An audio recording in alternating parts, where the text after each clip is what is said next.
অতএব নিজেদের জন্য রাজনীতিটা নির্ধারণ করতে পারাটা জরুরি।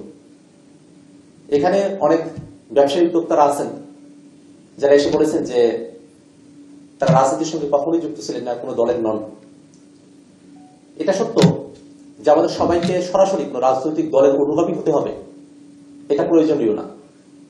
কিন্তু যে সেক্টরটি আমরা থাকি না কেন, আমাদেরকে রাজনীতি সচেতন হওয়াটা জরুরি। সামনের দিনে বাজেট হবে এবং এই বাজেটের সাথে যারা ব্যবসায়ীরা আছেন, শিল্প কলকারখানার মালিকেরা আছেন, এক্সপোর্ট ইম্পোর্টের সাথে যুক্ত আছেন, তারা থেকে শুরু করে নিয়ে একেবারে ভোক্তা পর্যন্ত, গ্রামের কৃষক, মেহনতি মানুষ, শ্রমিক, সকলের স্বার্থের একটা ব্যাপার থাকে। তো একটা বাজেট আসলে কিরকম হওয়া প্রয়োজন, যেখানে শিল্পের মালিক থেকে শুরু করে নিয়ে শ্রমিক, ভোক্তা সকলের জন্য ন্যায্যতা নিশ্চিত করা সম্ভব, বাজেটটা সেরকমটা হওয়া প্রয়োজন। সে লক্ষ্যে আমরা একটা কথা বারংবার বলে এসেছি যে জাতীয় নাগরিক পার্টি এনসিপি একটা পলিসি নির্মাণের রাজনীতি করবে। বাংলাদেশের রাজনীতি যেভাবে পেশি শক্তির কাছে কক্ষিগত হয়ে আছে, সেটা দিন শেষে আমাদের কার জন্যই ভালো নয়। আমরা চাই পেশি শক্তি না, পলিসি হবে ক্ষমতা কাঠামোয় আহরণ করার, ক্ষমতা কাঠামোয় থাকার প্রধান নির্ণায়ক।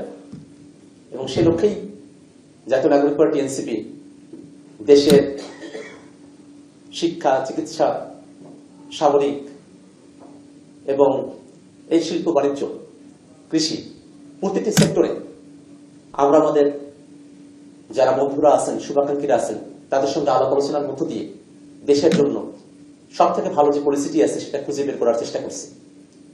জাতীয় নাগরিক পার্টি এনসিপি বাংলাদেশের জনগণের সমর্থনে সংসদে প্রতিনিধিত্ব করার সুযোগ পেয়েছে। এখানে আপনারা যারা কথাগুলো বলেছেন, সংসদের কাছে আপনাদের প্রত্যাশার জায়গা আছে। আমরা যদিও সংখ্যায় কম, কিন্তু আমরা মনে করি যে একটা ভালো কথা বলা, একটা ভালো পলিসি সাজেশন দেয়া, সেটা সংখ্যায় কম হওয়াটা সেখানে ম্যাটার করে না। সে কারণে আপনাদের কাছে আমাদের অনুরোধ থাকবে, আপনারা যে যে সেক্টরেই থাকেন না কেন, জাতীয় নাগরিক পার্টি এনসিপির সঙ্গে সম্পর্ক রাখবেন বাংলাদেশের জন্য ভালো পলিসি নির্মাণের স্বার্থে, যে পলিসির মধ্য দিয়ে আমাদের এখানে ব্যবসাটা সহজ হবে, আমাদের ভোক্তারা যারা আছে তারাও উপকৃত হবে। এটা অসম্ভব কিছু নয়।